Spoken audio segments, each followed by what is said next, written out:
a orar. Les pido que podamos orar en este momento para poner este tiempo en las manos de nuestro Dios.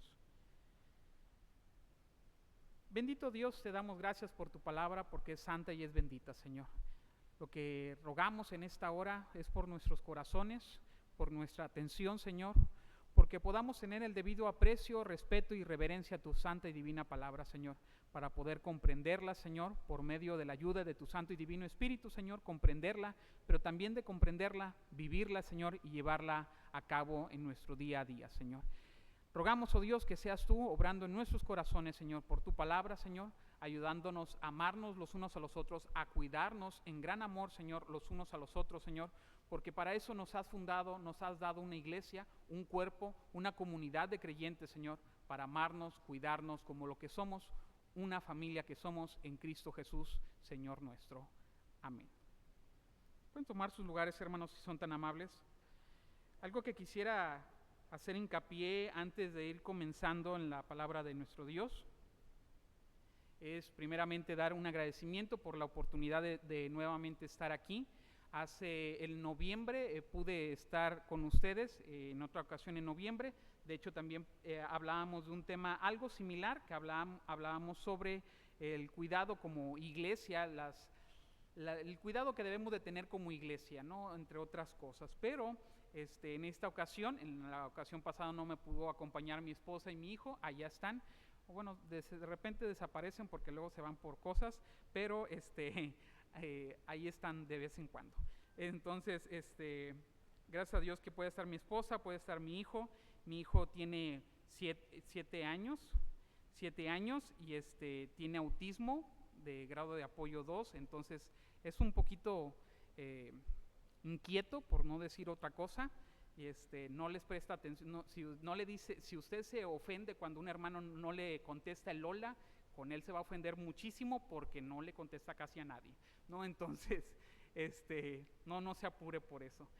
Entonces, estoy muy agradecido con Dios por la oportunidad nuevamente de estar aquí, a pesar de que, de hecho, usted no está para saberlo, pero el viernes en la madrugada traje temperatura de 38 y fracción, todo lo que fue el viernes, luego todo lo que fue, parte de lo que fue el día de ayer, ya después de mediodía ya me empecé a componer un poco y gracias a Dios ya estamos mejor.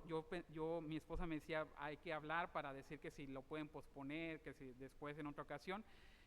Yo confié siempre en el Señor, pensando de que sí se iba a poder y que todo iba a estar bien, y gracias a Dios, por su pura providencia y gracia, nos permitió nuevamente restablecer la salud. No tengo ninguna complicación ahorita, gracias a Dios.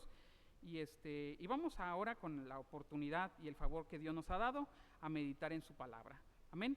Algo que quisiera iniciar este pasaje, es un pasaje muy breve, nada más entendiendo, en esta carta a los tesalonicenses, Pablo ya ha tratado varios temas, varios problemas de la situación de la iglesia, pero en este último capítulo se da una serie de consejos, de exhortaciones del apóstol Pablo, breves, sencillas, en algunas ocasiones breves y sencillas, sobre el cuidado y las cosas que debe de ser la iglesia, ¿no? Entre ellas, este único y solo versículo nos habla de 3 situaciones, o prácticamente 3 situaciones, cómo resolverlas, y una cuarta última que es general, ¿no? Es muy fácilmente de entender, pero antes de entrar a ello, me gustan mucho las primeras pocas palabras que dice. Dice también os rogamos, y dice otra palabra, hermanos. También os rogamos, hermanos. Esta palabra de hermanos nos ayuda a entender que esta exhortación que va a continuar el apóstol Pablo no es una exhortación única y exclusivamente para los líderes de la iglesia. Esta exhortación no es solamente para el consistorio, para los ancianos, para los diáconos, no. Esta exhortación es para todos los hermanos, ¿sí? Todos y cada uno de los hermanos, ¿sí? A veces pudiéramos caer en el error de pensar que los que hacen el trabajo del cuidado espiritual de la iglesia, pues es el pastor, son los ancianos, son los diáconos. No, es toda la iglesia, ¿sí? Ahorita la hermana encargada de Ministerio de Relaciones decía, acérquense. Qué bueno fuera, hermana, que se acercaran, pero usted y yo sabemos que a veces somos, pero cabezones, que lo último que queremos entender es que necesitamos apoyo, necesitamos ayuda, ¿no? Por eso es tan difícil para uno acercarse a los demás. Es por ello que el apóstol Pablo da alguna serie de recomendaciones en medio de ello, pero lo primero que quiero que entendamos es que esta exhortación es para todos. Todos tenemos trabajo, en otras palabras. Todos tenemos este trabajo. No hay persona aquí que se pueda excluir de lo que aquí viene. Pero también otra cosa. Aquí el apóstol Pablo menciona lo que debemos de hacer con las personas que tienen esta situación. Entonces, no solamente es un llamado para todos, es un llamado para entender dos cosas. Una, o yo tengo este problema o yo puedo ayudar a una persona que tiene este problema. ¿Sí? En cualquiera de las dos situaciones tenemos que poner atención en esto. Recuerdo en que incluso la ocasión pasada les comentaba una pequeña ilustración, que no la voy a repetir, de una cuestión de personas que de repente piensan o creen que la palabra es para todos menos para uno, ¿no? La empieza a repartir, ¿no? La pedrada, esa pedrada debe ser para el hermano de allá, y esa para aquel, y para acá, y para allá, y la reparte para todos menos para uno, ¿no? Esto, en esta ocasión, va a ser un poco diferente, porque aquí los problemas, usted sí tiene que identificarlo con los hermanos. Este hermano está pasando por esta situación, ¿cómo yo le voy a ayudar? ¿Sí? En esta ocasión, ¿no? No es para que se la agarre siempre de deporte para todas, ¿no? Pero en esta ocasión sí tenemos que ver, estos problemas o me involucran a mí, o lo involucran a otro, y cómo yo voy a ayudar al otro. Y ahorita me voy explicando más. En una familia, hermanos, hay diferentes circunstancias, diferentes cuidados, ¿no? Los padres cuidan a los niños más pequeños con instrucciones claras, los adolescentes necesitan ánimo para enfrentar sus inseguridades, los abuelos en su fragilidad requieren de constante apoyo, y los más cabezones necesitamos no una varita de la corrección, yo creo que ya es un bate de la corrección, ¿no? Pero ya los más testarudos y tercos y cabezones, ¿no? Pero a lo que voy es que para cada tipo de circunstancia se requiere medidas diferentes, ¿sí? ¿A qué voy con ello? Así también en la iglesia sucede exactamente lo mismo. Para las diferentes circunstancias que vivimos los miembros de la iglesia, necesitamos diferentes formas o de hablar o de llegar o de hacer un trato diferente. Y ahorita vamos a entrar a ello. Otra cosa que se me hace sumamente importante para entender que este es un llamado para todos, yo quisiera que, si pueden tenerlo, si no lo leo yo, lo que dice Génesis capítulo 4, verso 9, se me hace muy interesante para entender esto. Si usted recuerda, cuando Caín mata a Abel, cuando Caín, antes de matar a Abel, él planea en su corazón, él desea hacer algo en contra de su hermano, y cuando lo mata, llega Dios y le hace esta pregunta, Génesis capítulo 4, verso 9, y Jehová dijo a Caín, ¿dónde está Abel tu hermano? ¿Y qué le respondió él? No sé. Y lo importantísimo es esta pregunta, ¿soy yo acaso guarda de mi hermano? Y la respuesta, ¿cuál cree que es? Dirían otros, obvio, ¿sí, verdad? O sea, claro que sí, que debemos de ser guarda de nuestro hermano. En otras palabras, hermano, si Dios llega y nos pregunta, hermano, ¿cómo está tu hermano de a un lado que tienes? ¿Cómo está el hermano que supiste que estaba en una dificultad, en una situación difícil? ¿Cómo está ese tu hermano? Y nosotros le digamos a Dios, pues yo qué voy a saber, allá que lo cuiden los demás, allá que lo cuiden los ancianos, los diáconos, ahí que lo cuide el pastor. ¿Yo por qué si solamente soy miembro de la iglesia? ¿No? De ninguna manera. La respuesta, a fin de cuentas, es que nosotros tenemos la responsabilidad de cuidar a la vida del hermano, no de salvarlo solamente Dios, ¿verdad? O sea, nosotros podemos cuidarlo, pero pues no podemos guiarlo por todo el resto de su vida con todos de la delicadeza del mundo, ¿verdad? Pero lo que me refiero es que somos responsables de cuidar la vida de nuestros hermanos y no hay forma que nos podamos excluir de esa responsabilidad. Es por ello, hermanos, que el apóstol Pablo ahora en este pasaje nos exhorta a tres principales razones, principales causas de las que debemos de llevar a cabo para tener un cuidado correcto con amor, con paciencia, para la vida de los hermanos, ¿sí? Pero principalmente entender, estas no son todas las dificultades de la iglesia. Hay muchas más, pero el apóstol Pablo se concentra en estas tres, ¿sí? Y quisiera que me pudiera seguir con su vista. La primera, dice las escrituras, el versículo que estábamos leyendo, también os rogamos, hermanos. ¿Y qué dice? A los ociosos, que amonestéis a los ociosos, simple y sencillamente. Primero hay que identificar qué es ociosos. La palabra que se pronuncia aquí como ociosos en el griego significa desordenado o indisciplinado. Este término se utilizaba más que todo en las cuestiones militares en los tiempos del griego que se estaba escribiendo esto, para describir a un soldado que abandonaba su puesto o actuaba fuera de las filas causando desorden. En el contexto de la iglesia, de la iglesia de Tesalónica, estaba sucediendo una dificultad, por lo cual se cree que también el apóstol Pablo utilizó esta palabra, y también se reafirma nuevamente en segunda carta a los tesalonicenses, donde nuevamente se usa esta misma palabra. Explico. La iglesia de Tesalónica había entendido la doctrina, o había mal entendido la doctrina del regreso de Cristo, tanto al punto que dijeron ellos: si ya viene Cristo, pues ¿para qué trabajo, hermano? ¿Sí? Y voy a dar una idea, y espero que no lo usen de ilustración los más jóvenes, pero es como si los más jóvenes dijeran: pues ya viene Cristo, mamá, ¿para qué hago la tarea de mañana? Capaz que viene Cristo y pues ¿para qué la hacía, no? En vano la hice, ¿no?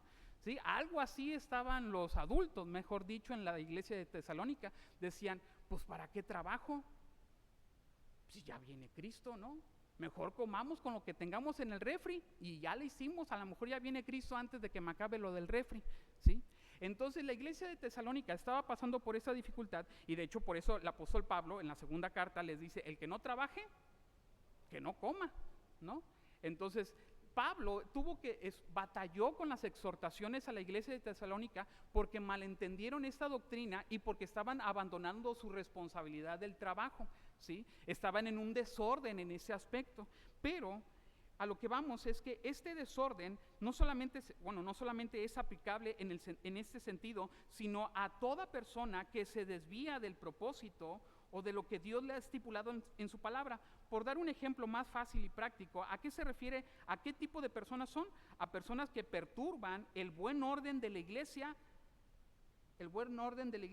estipulado por Dios. Otra, personas que están en pasos distintos a los que marchan la iglesia, o también a los insubordinados a la disciplina de la iglesia. Insubordinados no quiere decir otra cosa más que personas que no se someten a la autoridad de Dios, de su palabra y de la iglesia, ¿sí? Personas que buscan en rebeldía hacer lo que ellos quieren y no lo que Dios quiere, ¿sí? Y a este tipo de personas, ¿qué dice el apóstol Pablo que se debe de hacer? A los ociosos, ¿qué se debe de hacer? Amonestarlos, ¿sí? Y lo importante es entender qué es la palabra amonestar, ¿sí? Amonestar significa en griego advertir, corregir o instruir, ¿sí? Repito, advertir, ¿sí? Corregir o instruir. Y algo que se me hace muy importante es el término de esta palabra que no se usaba. Ese término no implicaba una corrección agresiva, ¿sí? Sino un llamado a la reflexión y al arrepentimiento. Este era motivado por amor, con el propósito de restaurar al hermano desordenado en una vida conforme al evangelio. Y eso se me hace muy, muy importante.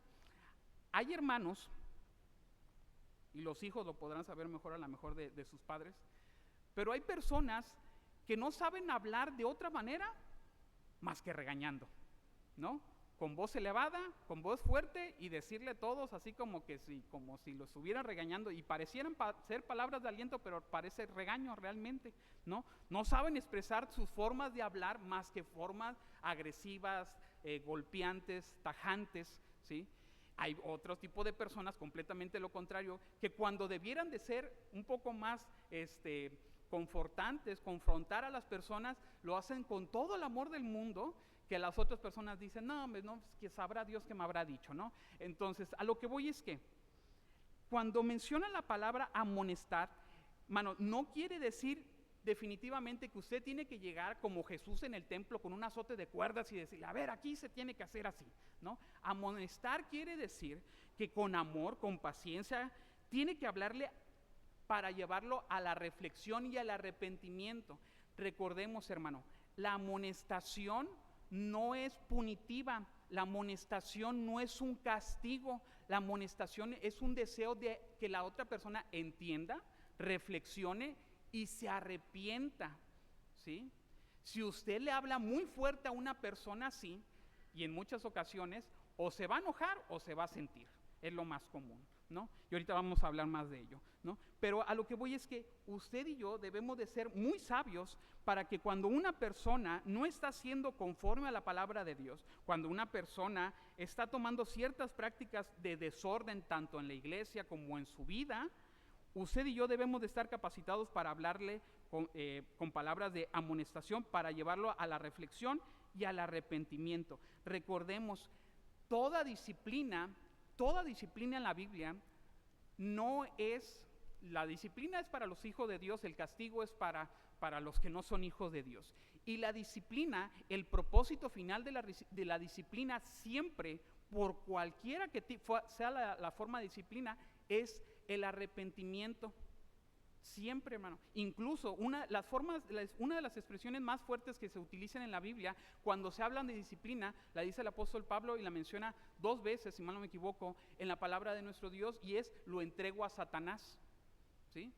Y ya es lo más fuerte que se oye del apóstol Pablo sobre la disciplina de una persona, ¿sí? Lo importante o lo curioso de esta expresión es que el apóstol Pablo menciona que esta expresión de lo entrego a Satanás es con el propósito de que su carne sea destruida para que su alma realmente encuentre la reflexión. Vaya, que a pesar de las dificultades físicas que pueda atravesar su vida, el tormento de las consecuencias de lo que pueda suceder, con todo ello reflexione y llegue al arrepentimiento de Dios. Vaya, no sé si me explico. No existe, gracias hermana, no existe disciplina sin arrepentimiento, ¿sí? Vaya, hay personas que a veces llegan a pensar, hay que disciplinar a a fulano, a perengano y ese y el otro, y pensamos que va a ser la forma en la cual nos vamos a librar de las personas. No, la disciplina es para acompañarlos, para llevarlos a la reflexión, para que ellos puedan arrepentirse, regresar al evangelio, encontrar en Cristo la salud, la paz, el arrepentimiento, volver al camino del Señor. Pero eso es por medio de la disciplina. A lo que voy, hermanos, es que la amonestación, algunas dificultades de la amonestación, 2 principalmente. A veces podemos tener miedo de amonestar a otros por 2 cosas principalmente. Una, ser duro innecesariamente, ¿no? Innecesariamente duros al momento de amonestar. Y 2, no quererlo hacer por medio a ofender. Y esto creo que no me dejarán mentir, y creo yo, los padres somos un poco más conscientes de esto, que a veces no nos gusta amonestar, no nos gusta disciplinar a los hijos porque queremos que nos amen normalmente los hijos.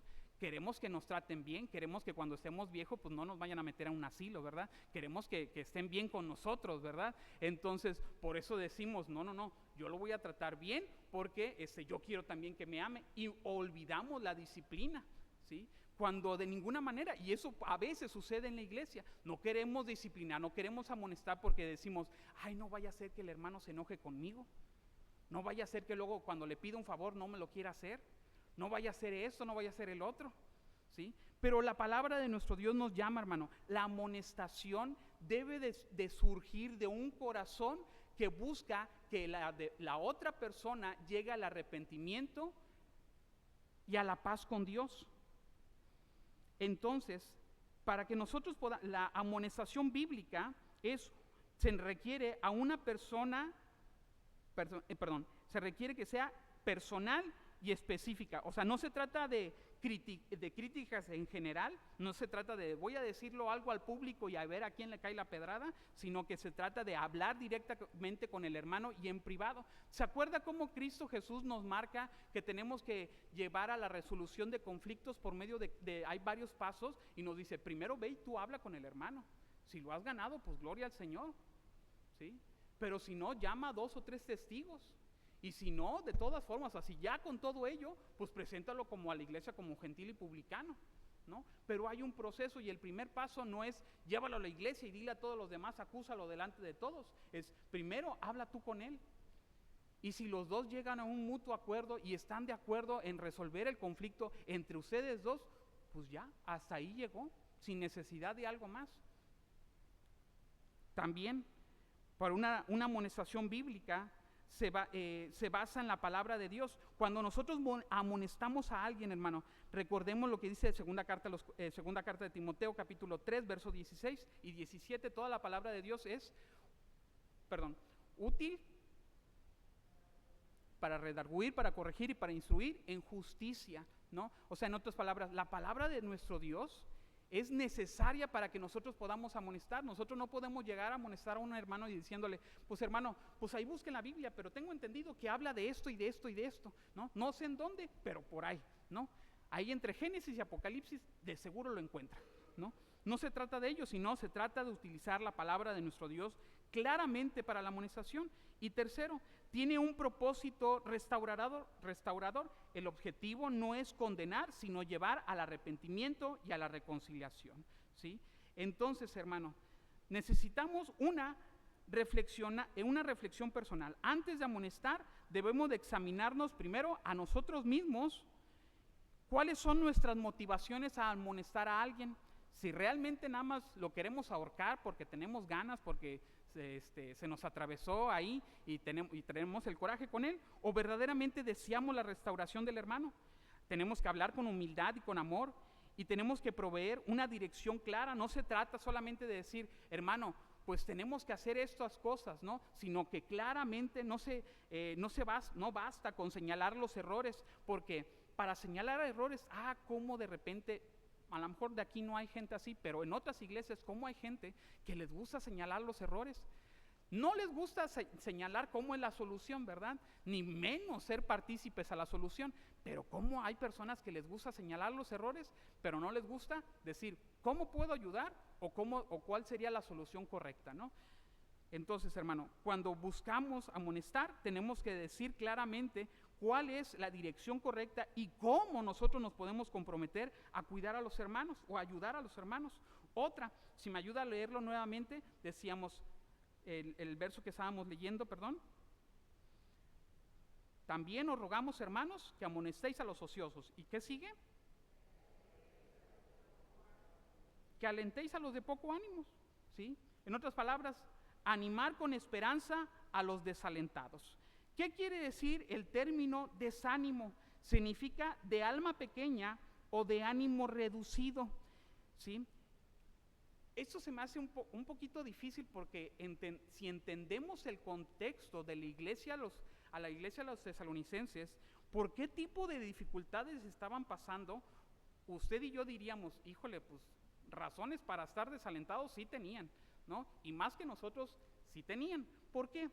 Los hermanos de la iglesia de Tesalónica era una iglesia joven y estaba pasando por las cuestiones de la persecución. De hecho, el apóstol Pablo tuvo que huir de ahí por la cuestión de la persecución. No solamente ello, los hermanos de Tesalónica, por la cuestión de la persecución y de que otros hermanos se estaban llevando para ser muertos. De hecho, si usted lee la historia de la iglesia, se da cuenta que a los primeros cristianos o los ponían a las orillas de las calles, así como si fueran los postes de luz, y en la noche los prendían para iluminar la ciudad de Roma. Si también lee, se encuentra historias que los llevaban al Coliseo romano y pues los devoraban los leones, ¿no? Y historias completamente terribles, pero los hermanos de Tesalónica estaban en una tristeza porque también pensaban, bueno, ¿y qué va a ser de estos que murieron cuando venga Cristo? De hecho, por eso también el apóstol Pablo lo reafirma en la segunda carta a los tesalonicenses, que los que murieron en Cristo solamente están durmiendo en el Señor hasta que venga Cristo Jesús, ¿no? Porque ellos pensaban, los que ya murieron, pues ya no van a estar para el regreso de Cristo, ¿no? Ellos así pensaban, ¿no? Y Pablo ya les aclara que de ninguna manera es así. ¿A qué voy con ello? El desánimo de la iglesia de Tesalónica eran dos principalmente. Una, la persecución, y otra, los hermanos que ya murieron y pues según ellos, no iban a estar para el retorno de Cristo. Entonces, razones para estar desanimados sí tenían, la verdad sí tenían. O sea, si nosotros viviéramos en una persecución, a lo mejor aquí estamos muchos y no sé, quiera Dios que no, pero en una persecución a lo mejor no estaríamos tantos, desafortunadamente, ¿sí? Pero pues eso solamente Dios lo sabe. Pero a lo que voy es a esto, hermano. La iglesia de Tesalónica estaba definitivamente desanimada, o podía estar a muchos hermanos desanimados por este tipo de circunstancias. El desánimo es un estado temporal de fragilidad espiritual o emocional. Puede llevar a la desesperación si no es atendido con un cuidado pastoral y un consuelo en la palabra de Dios, ¿sí? Entonces, el desánimo es algo difícil de sobrellevar, hermanos, pero es algo a lo cual Dios nos ha llamado a poder estar los unos con los otros. Por eso, el apóstol Pablo dice que animad a los de poco ánimo. Y animar no quiere decir, hermano, pues échele ganas, porque el hermano no va a decir, híjole, hermano, nada más estaba esperando que alguien llegara y me dijera que le echara ganas. Nada más estaba esperando eso, para ahora sí, ir al culto, ir a la iglesia y hacer esto, hacer el otro. Nada más, si usted no me lo hubiera dicho, hermano, quién sabe cuánto tiempo me hubiera quedado aquí, ¿no? No se trata de decirle, hermano, échele ganas, ¿no? Se trata de verdaderamente estar con el otro. De hecho, la palabra alentaos, quiere decir consolar, animar o dar valor, ¿sí? Me gusta mucho esto último, dar valor, ¿sí? Este término implica acercarse al desalentado con palabra de esperanza y acción de cuidado. No es solo consuelo emocional, sino una afirmación basada en la promesa de Dios que fortalece y dirige a una persona hacia la confianza en el Señor. Hermano, si usted ve a una persona desalentada, no le tiene que llegar y no le tiene que castigar y le tiene que decir, ¿por qué estás desalentado? ¿Que no confías en Cristo? Eres un maldito pecador. O sea, no tiene que llegar así. Tiene que darle ánimo, tiene que darle valor, ¿sí? Lo va a hacer sentir más miserable. Si él estaba en un hoyo, usted le escarbó más para meterlo más abajo con esas palabras, hermano. A una persona con desaliento, usted le tiene que dar valor, ¿sí? Fuerzas, que él tenga esperanza, y esperanza la va a tener por la palabra de Dios, ¿sí? Entonces, las dificultades de alentar es no conocer, uno, la palabra de Dios, que es la herramienta principal, como en casi todas las demás que vamos a seguir viendo, y la otra, inventar cosas que no vienen en la palabra para buscar alentar a otros, ¿sí? Cuando nosotros no conocemos la palabra de nuestro Dios, como no la conocemos verdaderamente, andamos diciendo que la palabra de Dios dice, ayúdate que yo te ayudaré. Andamos diciendo que la palabra de Dios dice que no cae una hoja del árbol si no es la voluntad de Dios, cosa que eso lo dice el Quijote de la Mancha, curiosamente, ¿sí? No lo dice la Biblia, dice una expresión parecida, pero no la misma. Pero a lo que voy es que lo que nos alienta, hermanos, no solamente es que esté el hermano ahí, o bueno, son dos cosas principales. Una, que un hermano nos acompañe en el desaliento, que nos anime, que esté caminando con nosotros, y otra, la palabra de Dios, ¿sí? Eso es lo que nos va a alentar. Las características de un ánimo bíblico es apuntar a Cristo. El consuelo y la esperanza está profundamente en la fidelidad de Dios y las promesas del Evangelio. Hermano, lo que más nos puede animar en esta vida es entender las promesas de Dios en su palabra. Que Cristo, que Dios está para con nosotros en todo momento, bajo todas circunstancias, para el apoyo y consuelo de nuestra vida. También un ánimo bíblico, no solamente es decirle, hermano, pues échele ganas y ahí nos vemos, sino que también el ánimo bíblico quiere decir estar cercano y ser empático con los hermanos en medio de sus dificultades, en medio de sus problemas, ser empático. Y también, bueno, no me dejarán mentir, a veces, y lo digo yo también de experiencia propia, y creo que a muchos nos ha pasado, que cuando no somos empáticos con los problemas de los demás, nosotros vemos los problemas de los demás como cualquier cosa, pero porque no tenemos ese tipo de problemas. Pero cuando batallamos con ese tipo de problemas, ahí es cuando lo entendemos. Por dar un ejemplo muy fácil y práctico, hay personas que sufren de ansiedad y realmente es algo terrible, difícil y difícil de sobrellevar, ¿no? Pero una persona que no ha pasado por ataques de ansiedad piensa, pues ¿qué es eso, hermano? Nada más deje de pensar en eso y concéntrese en Dios. No, hermano, si usted supiera que es un ataque de ansiedad, no diría esas palabras tan fácilmente. A lo que voy es, Hermano, tenemos que ser empáticos con los problemas de los demás, entender que si está pasando por un problema no solamente es por algunos otros factores, sino porque requiere a Cristo y su palabra, ¿sí? Y es una dificultad para él también. Decíamos, apuntar a Cristo, es cercano y empático, y profundizar y proporcionar fortaleza y espiritualidad.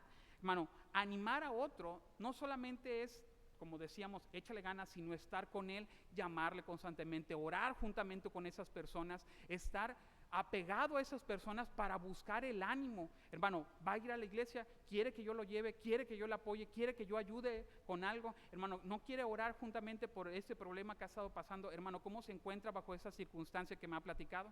Todo ese tipo de cosas, de acompañamiento en medio del problema, es lo que requerimos para animarnos los unos a los otros. Entonces, ¿qué es lo que usted y yo debemos de hacer? Identificar a los desalentados. Ese es el momento en el cual usted está pensando, hermano, ¿quién no he visto en la iglesia últimamente? ¿Quién es una de las personas que no desea estar trabajando constantemente en la iglesia cuando ya debiera de estar trabajando en una u otra actividad? Vamos a buscar si necesita aliento. También debemos de apoyar con la palabra, como lo hemos dicho. Apoyar con la palabra, entender que Dios nos ha llamado a que toda petición, toda ruego, toda cosa que tengamos delante de Dios, presentarla delante de Dios y rogar que Él sea bueno y justo para responder. Y otra, caminar juntamente con los hermanos. Más allá de las palabras de consuelo, es invertir tiempo, energía y orar juntamente con los hermanos para discipularles y mostrarles que no están solos. Tercero, ¿me ayudan a leerlo? Yo sé que ahí lo tenemos. Que sostengáis a los débiles, exactamente. Entonces uno diría, ¿cómo que a los débiles los vamos a sostener? ¿No? El que no pueda caminar por el propio ritmo, pues que ahí se quede, ¿no? Pensarían algunos, pero la iglesia no está para ello, ¿sí?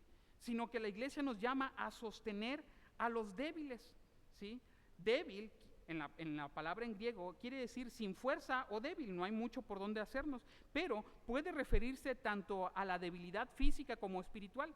En este contexto parece aludir a aquellos que enfrentaban fragilidad en su fe, ya sea por falta de conocimiento, luchas persistentes con algún pecado o una conciencia sensible que les hacía temblar en su caminar cristiano.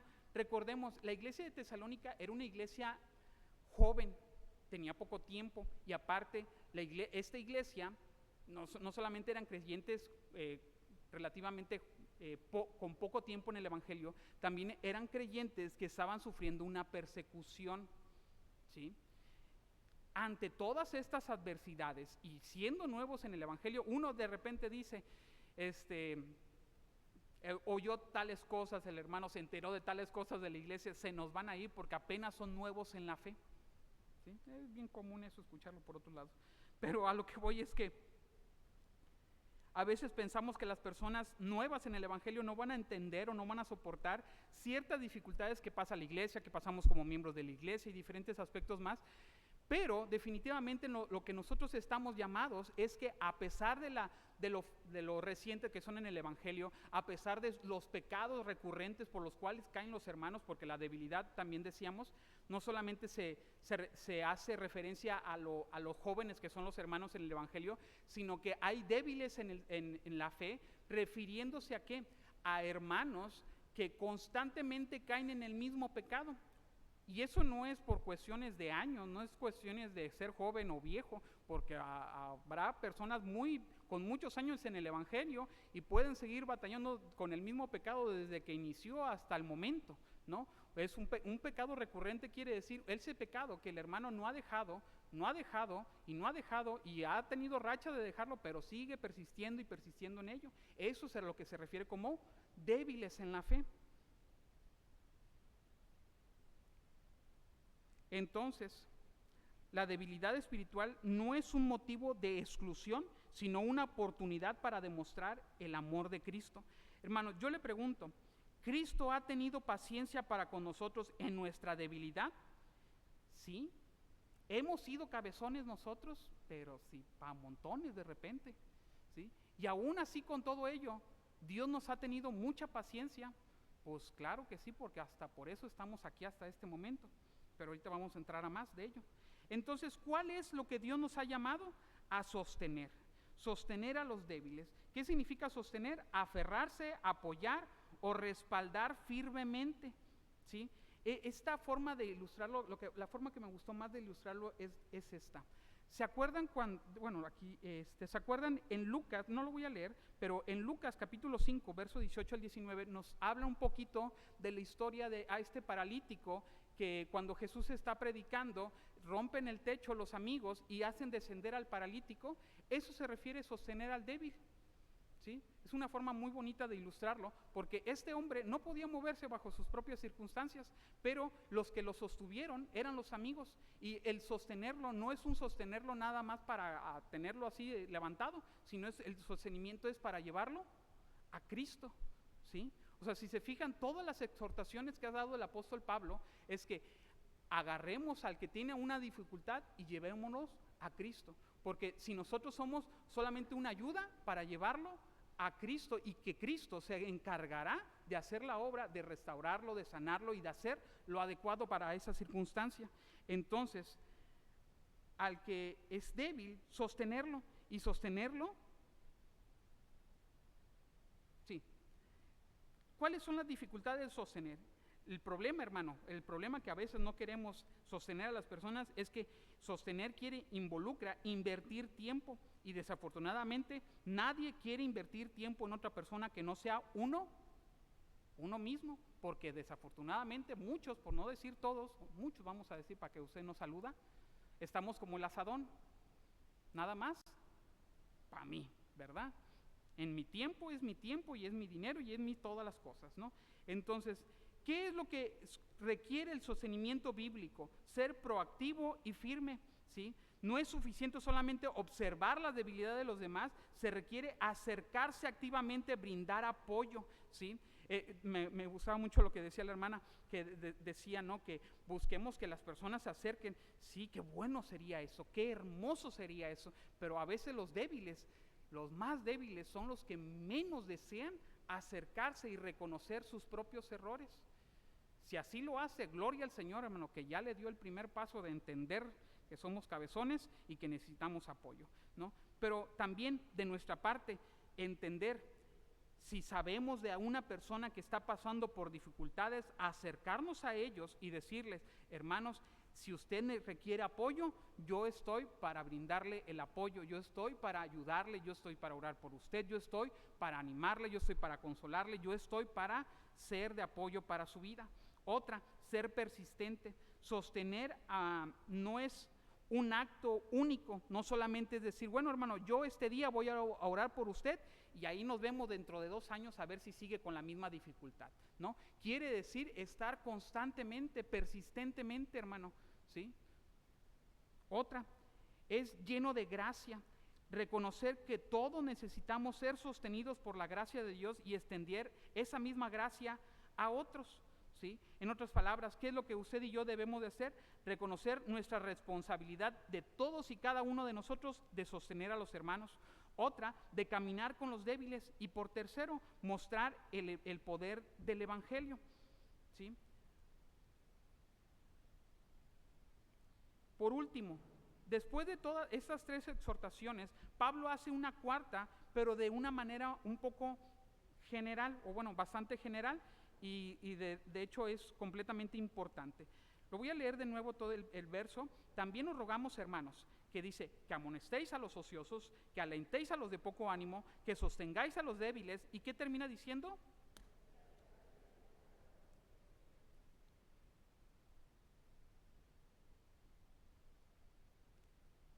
Que seáis pacientes para con todos. Y creo que esto es lo más especial y más particular de todo esto, hermanos.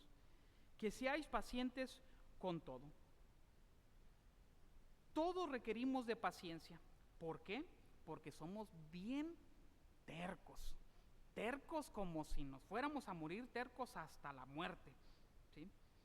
Decimos, así soy y así me. Se saben las canciones, de veras.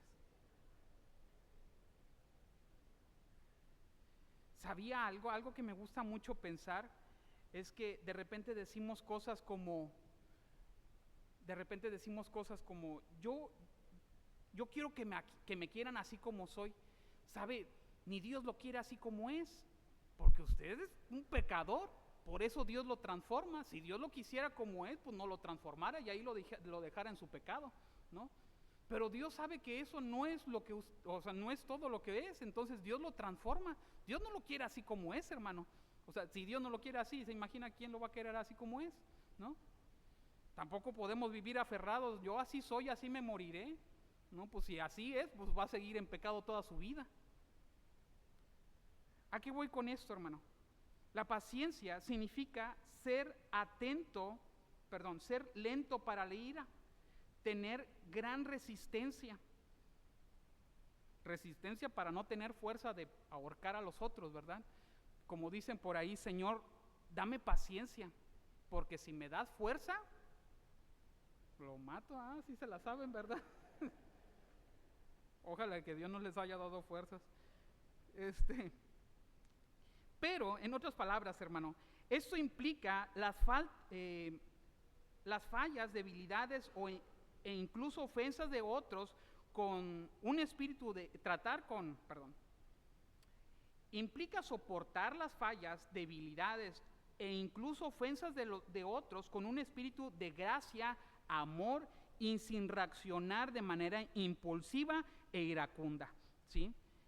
Pablo no limita esta paciencia a un grupo específico como los débiles o los desalentados, sino que extiende esto a todos, independientemente de que si son ociosos, de que si son de poco ánimo, que si son débiles, a todos y con todas las dificultades, a todos ellos tenemos que darles paciencia, hermano. A todos tenemos que tratar con paciencia, a todos los hermanos bajo cualquiera que sea la situación, a pesar de que sigue resistiendo en lo mismo, a pesar de que el hermano busca el arrepentimiento, pero busca el arrepentimiento 1,000,000 de veces después de tan poco tiempo, de la misma cosa, pero aún así ser paciente, ¿sí? La paciencia aquí no es una pasiva, sino una expresión activa de amor que busca el bien de los demás, incluso cuando es difícil e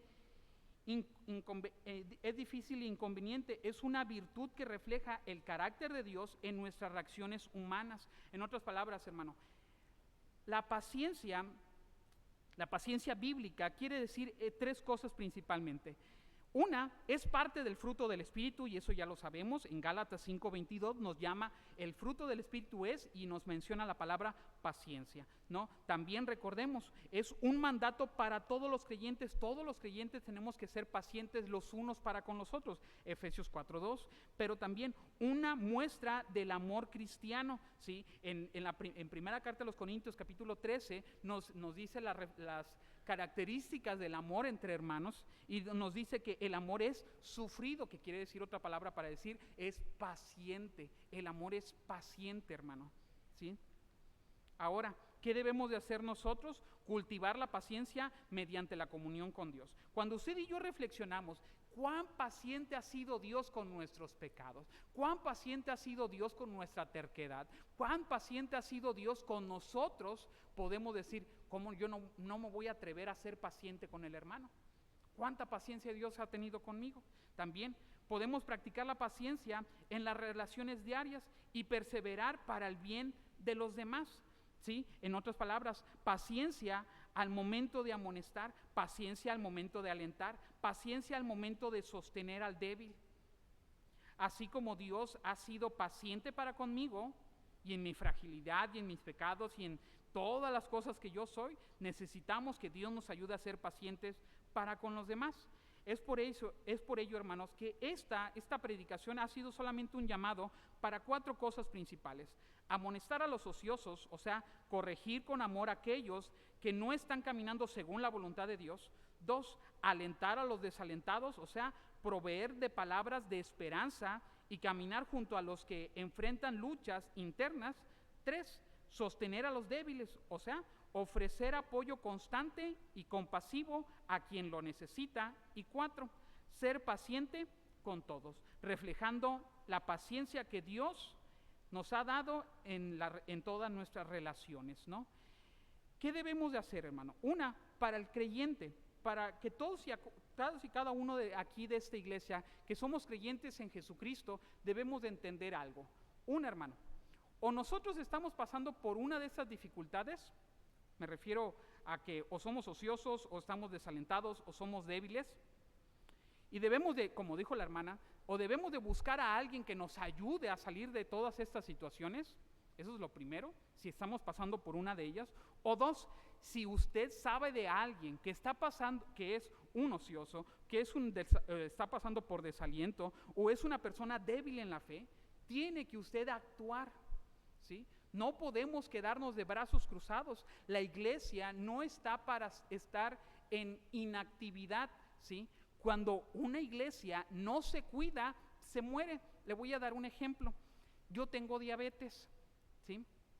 Y en mi diabetes yo no puedo decir, bueno, yo no me voy a tomar las pastillas, voy a comer como yo quiera y pues no voy a hacer nada por mí. ¿Por qué voy a pasar? ¿Sí?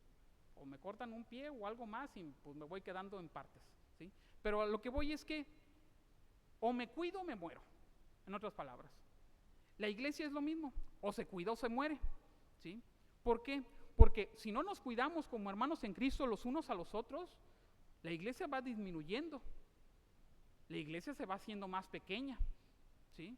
Y es parte esencial el cuidado de los hermanos de los unos para con los otros, para que la iglesia siga sana, saludable, ¿sí? No es por ver las bancas llenas, es por darle gloria al Señor con nuestras vidas, ¿sí? Hermanos, recordemos, cuando Dios llegue y nos pregunte, si Dios llegara y nos preguntara, ¿dónde está tu hermano? Nosotros le vamos a hacer como la chilindrina, ajá. ¿O qué vamos a hacer nosotros? ¿Qué has hecho con tu hermano que es un débil? ¿Qué has hecho con tu hermano que está pasando por ciertas dificultades? Vamos a contestar como Cantinflas, vamos a empezar a divagar. ¿O realmente vamos a hacer algo por la vida y el cuidado de nuestros hermanos? Porque desafortunadamente todos queremos que nos cuiden, que nos apapachen y que nos tengamos como niños recién nacidos y que nos cuiden y que nos den en la boca todo. Pero realmente, hermano, también necesitamos cuidar a los demás. Cuidar a nuestros hermanos es necesario. Y esto no depende de que si somos jóvenes o tenemos mucho tiempo en la fe. Si Dios nos ha llamado a tener un poquito de madurez para poder apoyar a los demás, apoyemos a los demás en todo lo que requiera. Recordemos, la iglesia primitiva empezó a crecer y fortalecerse, y los que habían de ser salvos eran incluidos a la familia del Señor. ¿Por qué? Porque la iglesia se permanecía cumpliendo su propósito, y el propósito de la iglesia principal se puede decir 2 cosas: es amar a Dios y amar al prójimo, ¿sí? Si no nos amamos los unos a los otros, no vamos a poder mostrar el amor hacia Dios. ¿Cómo puedes decir que tú amas a Dios y aborreces a tu hermano? No es coherente, no existe eso. ¿Estás siendo fiel al cuidar a tus hermanos? Y otra, si hubiere alguien aquí que no es creyente en Jesucristo, si hubiere alguien aquí que no ha venido al Evangelio, en arrepentimiento y fe al Señor, déjeme decirle algo. Dios se preocupa tanto por su vida y su crecimiento espiritual, que le ha dado un lugar exclusivo para que sea bien cuidado, bien tratado, y para que su vida sea encaminada a los pasos de Cristo. Porque cuando nosotros entendemos que sin Cristo estamos como este paralítico, y que la iglesia sirve para llevar a esos paralíticos, llevarlos a Cristo, usted puede estar seguro que en una iglesia, en este lugar, va a ser bien cuidado para llevarlo a Cristo Jesús, Señor nuestro. Porque ese es el lugar. Si hubiera alguien aquí, algún amigo que nos visita por primera vez, o alguien que no conoce el Evangelio, alguien que no ha venido a Cristo en arrepentimiento y fe, yo le puedo decir que la iglesia es el lugar perfecto para encontrar la paz que solamente va a encontrar en Cristo Jesús, Señor nuestro, porque la iglesia se dedica a eso, a llevarle a Cristo Jesús y descansar en sus brazos. Amén. Hermanos, les recuerdo que en Génesis 4:9, Caín dijo: yo soy caso a guarda de mi hermano. Que nosotros podamos contestarle al Señor: sí, yo soy guarda de mi hermano y voy a hacer todo lo posible por cuidarlo, para ayudarle y para sostenerle en todo tiempo. Yo les invito, hermanos, si así lo puede hacer, pongámonos de pie y oremos al Señor.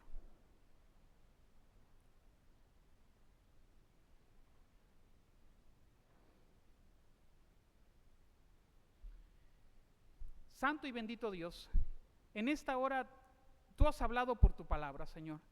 Te ruego que seas tú con cada uno de mis hermanos en Cristo. Tú sabes las dificultades que pasa tu iglesia, tú sabes las dificultades que pasa todos y cada uno de los miembros de esta iglesia, Señor. No son ajenos sus problemas a ti, Señor, sino que tú los conoces clara y completamente. Te ruego, Señor, que en esta tu iglesia haya hermanos, ¿verdad?, con el valor, con la motivación, con el deseo, con todo lo necesario para ser de apoyo, para ser de consuelo, para ser de ayuda, para ser de fortaleza a los hermanos que realmente lo requieran, Señor. Que podamos ser proactivos, Señor, en el cuidado de los unos para con los otros, Señor. Dios santo y bendito, Señor, ayúdanos, Señor, a entender que quien sostiene a tu iglesia, Señor, eres tú, Señor, y que tú has llamado a tu iglesia, Señor, a sostenernos los unos a los otros. En el nombre poderoso de Cristo, Señor, te ruego que fortalezcas la vida de cada uno de mis hermanos, para que así, Señor, juntos la iglesia pueda seguir prevaleciendo, unidos y fortalecidos por tu santo y divino Espíritu, Señor. Y si hubiere alguien aquí, Señor, que no ha escuchado tu evangelio, que no ha escuchado tu palabra, te ruego que en esta hora entienda, Señor, el valor tan hermoso y precioso que tiene, Señor, de encontrar a Cristo en este lugar, en el cual, Señor, va a haber hermanos encargados para ayudarle día tras día, momento tras momento, para llevar en su vida, encaminarla a Cristo como el único y suficiente Salvador. En el nombre poderoso de Cristo, Señor, capacita a tu iglesia para cuidarse los unos a los otros, Señor, y también capacita a tu iglesia, Señor, para con humildad reconocer sus errores, Señor, con mucha humildad reconocer sus errores y venir a Cristo en arrepentimiento y fe. En Cristo Jesús te damos gracias, Dios. Amén.